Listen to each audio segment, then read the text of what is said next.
ಎಲ್ಲರಿಗೂ ನಮಸ್ಕಾರ. ರಾಜ್ಯದಲ್ಲಿನ ಅಂಗನವಾಡಿ ಕಾರ್ಯಕರ್ತೆಯರು ಮತ್ತು ಸಹಾಯಕಿಯರು ಇದೀಗ ಮತ್ತೆ ಹೋರಾಟಕ್ಕೆ ಇಳಿಯುತ್ತಿದ್ದಾರೆ. ಅಂಗನವಾಡಿ ಕಾರ್ಯಕರ್ತರ ಬದುಕೆ ಒಂದು ಪೂರ್ಣಾವಧಿಯ ಹೋರಾಟವಾಗಿದೆ. ಕೇಂದ್ರ ಮತ್ತು ರಾಜ್ಯ ಸರ್ಕಾರಗಳು ಅಂಗನವಾಡಿ ಕಾರ್ಯಕರ್ತೆಯರ ಬದುಕಿನ ಬವಣೆಯನ್ನ ಅರ್ಥ ಮಾಡಿಕೊಳ್ತಾನೆ ಇಲ್ಲ. ತಮಗೆ ಲಕ್ಷಾಂತರ ರೂಪಾಯಿಗಳ ವೇತನವನ್ನು ಹೆಚ್ಚಿಸಿಕೊಳ್ಳುವ ಜನಪ್ರತಿನಿಧಿಗಳು ಅಂಗನವಾಡಿ ಕಾರ್ಯಕರ್ತರ ಗೌರವಧನ ಹೆಚ್ಚಳದ ಬಗ್ಗೆ ಮಾತನ್ನೇ ಆಡುವುದಿಲ್ಲ. ಕಾಂಗ್ರೆಸ್ ಸರ್ಕಾರ ಅಧಿಕಾರಕ್ಕೆ ಬರುವ ಮುನ್ನ ಅಂಗನವಾಡಿ ಕಾರ್ಯಕರ್ತರಿಗೆ 15,000 ರೂಪಾಯಿ, ಸಹಾಯಕಿಯರಿಗೆ 10,000 ರೂಪಾಯಿಗಳ ಗೌರವಧನವನ್ನು ನೀಡುವುದಾಗಿ ಘೋಷಣೆಯನ್ನ ಮಾಡಿತ್ತು. ಆದರೆ ಅದು ಇಂದಿಗೂ ಈಡೇರಿಲ್ಲ. ಸಿದ್ದರಾಮಯ್ಯ ನೇತೃತ್ವದ ಸರ್ಕಾರದಲ್ಲಿ ಮಹಿಳೆ ಮತ್ತು ಮಕ್ಕಳ ಅಭಿವೃದ್ಧಿ ಸಚಿವರಾಗಿದ್ದ ಲಕ್ಷ್ಮೀ ಹೆಬ್ಬಾಳ್ಕರ್ ಅವರು ಬಣ್ಣದ ಮಾತುಗಳನ್ನಾಡಿ ಕಾಲ ತಳ್ಳಿದರೆ ವಿನಃ ಅಂಗನವಾಡಿ ಕಾರ್ಯಕರ್ತರ ಯಾವ ಸಮಸ್ಯೆಗಳಿಗೂ ಪರಿಹಾರವನ್ನ ಕಲ್ಪಿಸಲಿಲ್ಲ. ಬೆಲೆ ಏರಿಕೆಯ ನಾಗಾಲೋಟದ ಇಂದಿನ ದಿನಮಾನಗಳಲ್ಲಿ ಅಂಗನವಾಡಿ ಕಾರ್ಯಕರ್ತರ ಬದುಕೇ ದಯನೀಯವಾಗಿದೆ. 10-12 ಸಾವಿರ ರೂಪಾಯಿಗಳ ಗೌರವ ಧನದಲ್ಲಿ ಕುಟುಂಬ ನಿರ್ವಹಣೆ ಅಸಾಧ್ಯ ಎಂಬುದು ಸರ್ಕಾರಗಳಿಗೆ ಕಾಣ್ತಾ ಇಲ್ವೇ? ಅಂಗನವಾಡಿ ಕಾರ್ಯಕರ್ತರ ಬೇಡಿಕೆಗಳ ಬಗ್ಗೆ ಕೇಂದ್ರ ಸರ್ಕಾರವಾಗಲಿ ರಾಜ್ಯ ಸರ್ಕಾರವಾಗಲಿ ಸಕಾರಾತ್ಮಕವಾಗಿ ಸ್ಪಂದಿಸುತ್ತಲೇ ಇಲ್ಲ. ಪ್ರತಿ ವರ್ಷ ಸಾಕಷ್ಟು ಬಾರಿ ಬೀದಿಗಿಳಿದು ಹೋರಾಟ ಮಾಡ್ತಾ ಇರ್ತಕ್ಕಂತಹ ಅಂಗನವಾಡಿ ಕಾರ್ಯಕರ್ತರ ಮೇಲೆ ಸರ್ಕಾರಗಳು ಕರುಣೆಯನ್ನ ತೋರ್ತಾನೇ ಇಲ್ಲ. ಬದಲಿಗೆ ಕ್ರೂರಾತಿ ಕ್ರೂರ ಧೋರಣೆಯನ್ನ ಅನುಸರಣೆ ಮಾಡ್ತಾ ಇವೆ. ಅಂಗನವಾಡಿ ಕೇಂದ್ರಗಳ ಕೆಲಸದ ಜೊತೆ ಇತರೆ ಹಲವಾರು ಕೆಲಸಗಳನ್ನು ಅಂಗನವಾಡಿ ಕಾರ್ಯಕರ್ತರಿಂದಲೇ ಮಾಡಿಸಿಕೊಳ್ಳುವ ಸರ್ಕಾರಗಳು ಅವರ ಮೇಲೆ ದಬ್ಬಾಳಿಕೆಗಳನ್ನ ನಡೆಸುತ್ತಾ ಕಾರ್ಯಕರ್ತರ ಸಮೂಹವನ್ನು ಅಮಾನವೀಯವಾಗಿ ನಡೆಸಿಕೊಳ್ತಾ ಇದೆ. ಅಂಗನವಾಡಿ ಕಾರ್ಯಕರ್ತೆಯರು ದಶಕಗಳಿಂದಲೂ ಹೋರಾಟವನ್ನ ನಡೆಸುತ್ತಲೇ ಇದ್ದಾರೆ. ಆದರೆ ಅವರ ಬೇಡಿಕೆಗಳು ಮಾತ್ರ ಈಡೇರಿಲ್ಲ. ಬದಲಾಗಿ ಅವರ ಬೇಡಿಕೆಗಳ ಪಟ್ಟಿ ಹೆಚ್ಚುತ್ತಲೇ ಇದೆ. ಇದೀಗ AITUCಗೆ ಸೇರಿದ ಅಂಗನವಾಡಿ ಕಾರ್ಯಕರ್ತೆಯರು ಮತ್ತು ಸಹಾಯಕಿಯರ ಫೆಡರೇಷನ್ನಿನ ಕಾರ್ಯಕರ್ತರು ಒಟ್ಟಾರೆ 29 ಬೇಡಿಕೆಗಳನ್ನು ಮುಂದಿಟ್ಟುಕೊಂಡು 2026 ಆಗಸ್ಟ್ 25 ಮಂಗಳವಾರದಂದು ಇಡೀ ರಾಜ್ಯದಾದ್ಯಂತ ಜಿಲ್ಲೆ ಮತ್ತು ತಾಲೂಕು ಕೇಂದ್ರಗಳಲ್ಲಿ ಹೋರಾಟವನ್ನ ನಡೆಸಲಿದ್ದಾರೆ.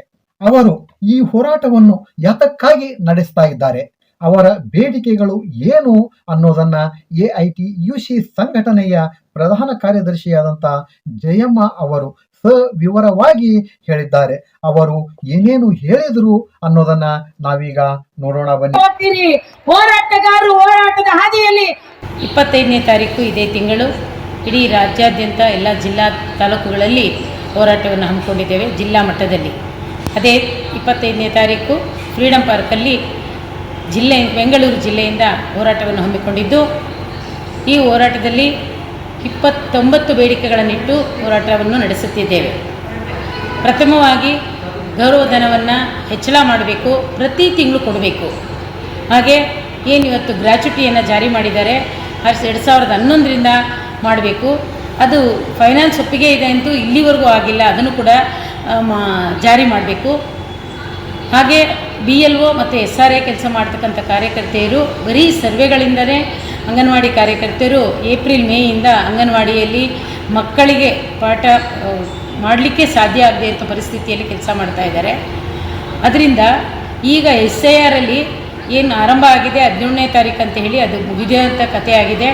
ಅದರಿಂದ BLOಗಳೇ ಹೋಗಿ ಮನೆಗೆ ಹೋಗಿ ಸರ್ವೆ ಮಾಡ್ತಕ್ಕಂಥದ್ದನ್ನ ತಡೆಗಟ್ಟಿ ಪೋರ್ಟಲಲ್ಲಿ ಮತ್ತು ಏನು ವೆಬ್ಸೈಟ್ಗಳಲ್ಲಿ ನೆಮ್ಮದಿ ಕೇಂದ್ರದಲ್ಲಿ 6 ಮತ್ತು ವರ್ಗಾವಣೆ ಈ ಎಲ್ಲ ಅರ್ಜಿಗಳನ್ನು ಕೊಡುವಂಥ ವ್ಯವಸ್ಥೆಯನ್ನು ಸರ್ಕಾರ ಮಾಡಬೇಕು, ಚುನಾವಣಾ ಆಯೋಗ. ಯಾಕೆಂದರೆ ಇವತ್ತು ಅಂಗನವಾಡಿ ಕೇಂದ್ರದಲ್ಲಿ 3 ರಿಂದ 6 ವರ್ಷದ ಮಕ್ಕಳಿಗೆ ಒಂದು ದಿನವೂ ಕೂಡ ಮಕ್ಕಳ ಜೊತೆ ಹೋಗಿ ಚಟುವಟಿಕೆಗಳನ್ನ ಮಾಡ್ತಾ ಇರುವಂಥ ಪರಿಸ್ಥಿತಿ ಬಂದು ಪೋಷಕರು ಅಂಗನವಾಡಿಗೆ ಮಕ್ಕಳನ್ನೇ ಕಳಿಸ್ತಾ ಇರುವಂಥ ಪರಿಸ್ಥಿತಿ ಆಗಿದೆ. ಜೊತೆಗೆ ಏನಾಗ್ತಾ ಇದೆ, ಇವತ್ತು LKG UKG ಅಂತ ಸರ್ಕಾರಿ ಶಾಲೆಗಳು ಆರಂಭ ಮಾಡ್ತಾ ಇದ್ದಾರೆ. ಇಲ್ಲಿ ಟೀಚರು ಅಂಗನವಾಡಿಲಿ ಇಲ್ಲದೇ ಇರೋದ್ರಿಂದ ಅಲ್ಲಿಗೆ ಹೋಗಿ ಮಕ್ಕಳನ್ನು ಅಡ್ಮಿಷನ್ ಮಾಡುವಂಥ ಪರಿಸ್ಥಿತಿ ಕೂಡ ಬರ್ತಾ ಇದೆ.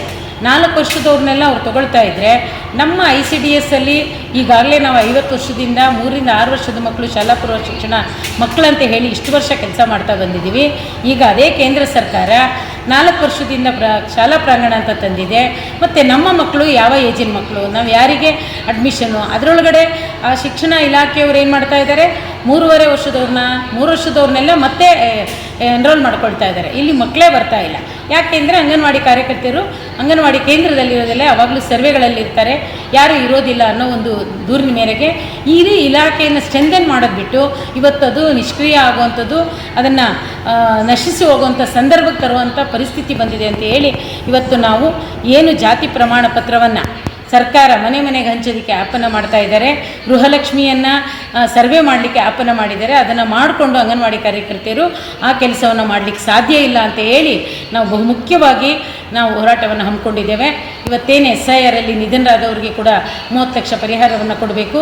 ಹಾಗೆ SIR ಮಾಡ್ತಾ ಅನಾರೋಗ್ಯಕ್ಕೀಡಾಗಿ ಇವತ್ತು ಹಾಸ್ಪಿಟಲೈಸ್ ಆಗ್ತಾ ಇದ್ದಾರೆ, ಅವರಿಗೆ ವೈದ್ಯಕೀಯ ವೆಚ್ಚವನ್ನು ಕೊಡಬೇಕು. ಯಾವುದೇ ಇಲಾಖೆ 50 ವರ್ಷದಿಂದ ವೈದ್ಯಕೀಯ ವೆಚ್ಚವಿಲ್ಲದೆ ಅದನ್ನು ಭರಿಸೋದಕ್ಕೆ ಹಲವಾರು ನಿಬಂಧನೆಗಳಿಟ್ಟು ಅದನ್ನು ತಗೊಳ್ಳದೇ ಇರತಂಥ ಪರಿಸ್ಥಿತಿಗೆ ತಂದಿದ್ದಾರೆ. ಜೊತೆಗೆ ಸಂಬಳ ಕೊಟ್ಟು ರಜೆಯನ್ನು ಕೊಡ್ತಾ ಇಲ್ಲ. ಈ ಸಂಬಳ ಕೊಟ್ಟು ನಮಗೆ ವೈದ್ಯಕೀಯ ರಜೆಯನ್ನು ಜಾರಿ ಮಾಡಬೇಕು. ಪ್ರಭಾರ ಭತ್ಯೆ ಇವತ್ತು ಕಾರ್ಯಕರ್ತೆಯನ್ನು ಇನ್ನೂ ಆಯ್ಕೆ ಮಾಡಲಿಲ್ಲ, ಸಹಾಯಕಿನ ಆಯ್ಕೆ ಮಾಡ್ತಾ ಇಲ್ಲ. ಅಲ್ಲಿ ಪ್ರಭಾರ ಮಾಡಬೇಕಂದ್ರೆ 50 ರೂಪಾಯಿ ಕೊಡ್ತಾ ಇದ್ದಾರೆ. ಸೆಂಟ್ರಿಂದ ಊರಿಗೆ, ಇಲ್ಲ ಪಕ್ಕದ ತಾಲೂಕಿಂದ ಇದರಿಂದ ಸರ್ಕಲ್ನಿಂದ ಸರ್ಕಲ್ಗೆ ಹೋಗಿ ಕೆಲಸ ಮಾಡೋಕ್ಕೆ 50 ರೂಪಾಯಿ ಕೊಡ್ತಾ ಇದ್ದಾರೆ. ಇಷ್ಟು ವರ್ಷಗಳಿಂದ ಕೇಳ್ತಾ ಇದ್ದೀವಿ, ಇಲ್ಲ 50 ರೂಪಾಯಿಯಲ್ಲಿ ಮಾಡೋಕ್ಕೆ ಸಾಧ್ಯ ಇಲ್ಲ ಅಂತ. ಮುಂದಿನ ದಿನಗಳಲ್ಲಿ ನಾವು ಈ ವ್ಯವಹಾರ ಮಾಡೋದೇ ಇಲ್ಲ ಅನ್ನೋ ಒಂದು ಮಟ್ಟಕ್ಕೆ ಬರಬೇಕಾಗತ್ತೆ. ಅರ್ಧದಷ್ಟು ಸಂಬಳದಲ್ಲಿ ಅರ್ಧದಷ್ಟಾದರೂ ಪ್ರಭಾರ ಭತ್ಯೆ ಮಾಡಬೇಕು. ಹಾಗೆ 30 ರೂಪಾಯಿ DA ಕೊಡ್ತಾ ಇದ್ದಾರೆ. ಆರಂಭ ಆದಾಗಿಂದ ಇವತ್ತಿನ ಬೆಲೆ ಏರಿಕೆಗೆ DA ಹೆಚ್ಚಳ ಮಾಡಿ ಅಂತ ಕೇಳ್ತಾ ಇದ್ದೀವಿ. ಅದನ್ನು ಕೂಡ ಸರ್ಕಾರ ಗಮನಕ್ಕೆ ಇಟ್ಕೊಂಡಿಲ್ಲ.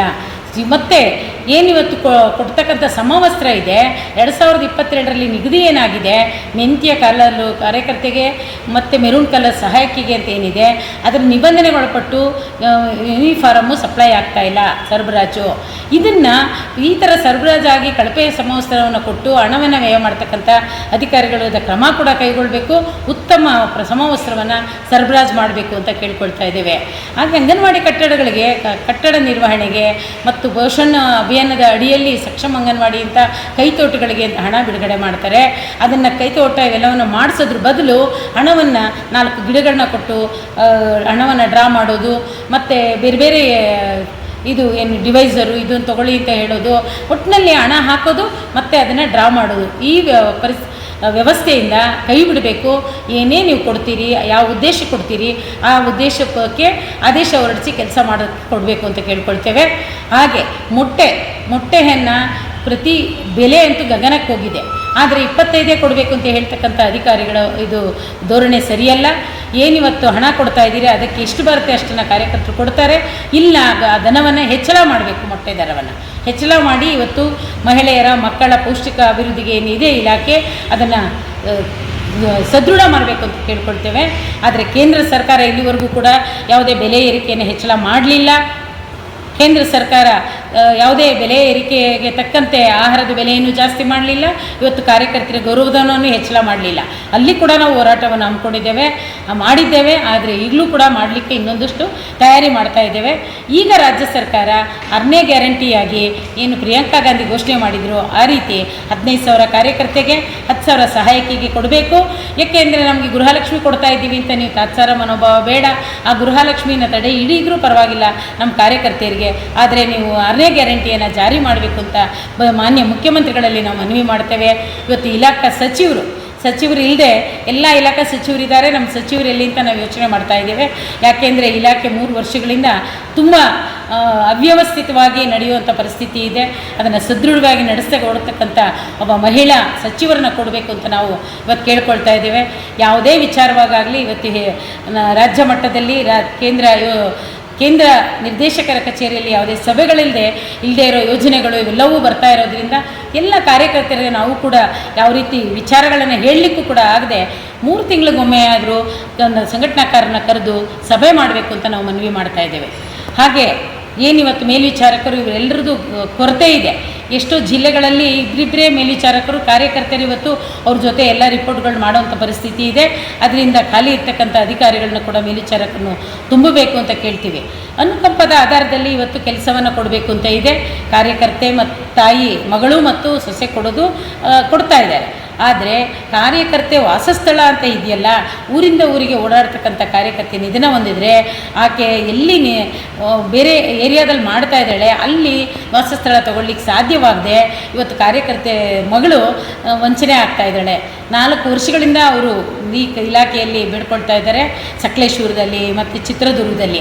ಅದರಿಂದ ಅನುಕಂಪದ ಆಧಾರದಲ್ಲಿರ್ತಕ್ಕಂಥವ್ರಿಗೆ ವಾಸಸ್ಥಳ ದೃಢೀಕರಣ ಕೈ ಬಿಡಬೇಕು ಅಂತ 4 ವರ್ಷಗಳಿಂದ ಕೇಳ್ತಾ ಬಂದು ನಮ್ಮ ಬೇಡಿಕೆಯನ್ನು ಈಡೇರಿಸಬೇಕು ಅಂತ ಕೇಳ್ಕೊಳ್ತಾ ಇದ್ದೇವೆ.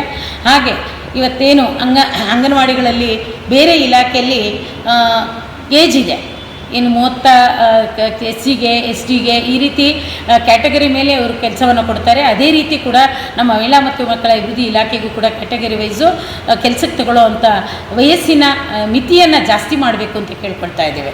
ಹಾಗೆ ಈಗ ಗೌರವಧನದಲ್ಲಿ ದುಡಿತಕ್ಕಂಥ ನಮ್ಮ ಕಾರ್ಯಕರ್ತೆಯರು FRS ಎರಡೂ ಕಡೆ ಕೆಲಸ ಮಾಡ್ತಾ ಇರೋದ್ರಿಂದ FRS ಮತ್ತು ಮೊಬೈಲ್ಗಳಲ್ಲೇ ಮಾಡ್ತಾ ಇರೋದ್ರಿಂದ ಮೊಬೈಲ್ಗಳು ಇವತ್ತು ಹಾಳಾಗ್ತಾ ಇದ್ದಾವೆ, GB ಕಡಿಮೆ ಇದೆ. ಅದನ್ನು ಕೂಡ ಮರುಪರಿಶೀಲನೆ ಮಾಡಿ ಒಳ್ಳೆಯ ಮೊಬೈಲ್ಗಳನ್ನು ಇಲ್ಲ ವೈಫೈಯನ್ನು ಅಳವಡಿಸಬೇಕು ಅಂತ ಕೇಳ್ಕೊಳ್ತಾ ಇದ್ದೇವೆ. ಹಾಗೆ ಬೇರೆ ಬೇರೆ ಇಲಾಖೆ ಕೆಲಸವನ್ನು ತಕ್ಷಣ ಕೈ ಬಿಡಬೇಕಂತ ಹೇಳಿ, ಮತ್ತು ಪಡಿತರ ಚೀಟಿ ಇದು ಕೆಲವರಿಗೆಲ್ಲ ಕಾರ್ಡ್ಗಳನ್ನೇ ಲೆಸ್ ಮಾಡ್ತಾ ಇದ್ದಾರೆ, ನೀವು ಅನ್ವಯ ಆಗೋದಿಲ್ಲ ಅಂತ. ಅದರಿಂದ ಇವತ್ತು BPL ಮಾನದಂಡವನ್ನು ಹೆಚ್ಚಳ ಮಾಡಬೇಕು ಸರ್ಕಾರ ಅಂತ ಹೇಳಿ ಮನವಿ ಮಾಡ್ತಾ ಇದ್ದೇವೆ. ಇವೆಲ್ಲವನ್ನು ಕೂಡ ಇಟ್ಕೊಂಡು ನಿವೃತ್ತ ಕಾರ್ಯಕರ್ತೆಯರು ಇವತ್ತೇನಿದ್ದಾರೆ ಅವರಿಗೆ ನಿವೃತ್ತಿ ವೇತನವನ್ನು ಕೂಡ ಕೊಟ್ಟಿಲ್ಲ. ಇಷ್ಟು ವರ್ಷಗಳಲ್ಲೂ ಕೂಡ ಇವತ್ತು ದುಡಿದು ಮನೆಗೆ ಹೋಗ್ತಕ್ಕಂಥ ಬಡ ಕಾರ್ಯಕರ್ತೆಯರಿಗೆ ನಿವೃತ್ತಿ ವೇತನವನ್ನು ಕೊಡಬೇಕು. ಹಾಗೆ 29 ಬೇಡಿಕೆಗಳನ್ನ ಇಟ್ಕೊಂಡು ಇವತ್ತು ನಾವು ಇಡೀ ರಾಜ್ಯಾದ್ಯಂತ ಜಿಲ್ಲಾ ಕಚೇರಿಗಳ ಮುಂದೆ ಹೋರಾಟವನ್ನು ಮಾಡ್ತಾ ಇದ್ದೇವೆ. ಆದರೆ ಬೆಂಗಳೂರು ಜಿಲ್ಲೆಯಲ್ಲಿ ಫ್ರೀಡಮ್ ಪಾರ್ಕಲ್ಲಿ ನಾವು 25ರಂದು ಬೆಳಗ್ಗೆ 10 ಗಂಟೆಗೆ ಎಲ್ಲ ಸಾವಿರಾರು ಕಾರ್ಯಕರ್ತೆಯರು ಸೇರಿ ಹೋರಾಟವನ್ನು ಹಮ್ಮಿಕೊಂಡಿದ್ದೇವೆ. ರಾಜ್ಯದ ಎಲ್ಲ ಬೆಂಗಳೂರು ಜಿಲ್ಲೆಯ ಎಲ್ಲ ಕಾರ್ಯಕರ್ತೆಯರು ಕೂಡ ಫ್ರೀಡಮ್ ಪಾರ್ಕಿಗೆ ಬಂದು ನಿಮ್ಮ ಹೋರಾಟದ ಮುಖಾಂತರ ನಿಮ್ಮ ಹಕ್ಕನ್ನು ಪಡೆಯುವಲ್ಲಿ ಯಶಸ್ವಿಯಾಗಬೇಕು ಅಂತ ಕೇಳ್ಕೊಳ್ತೀವಿ.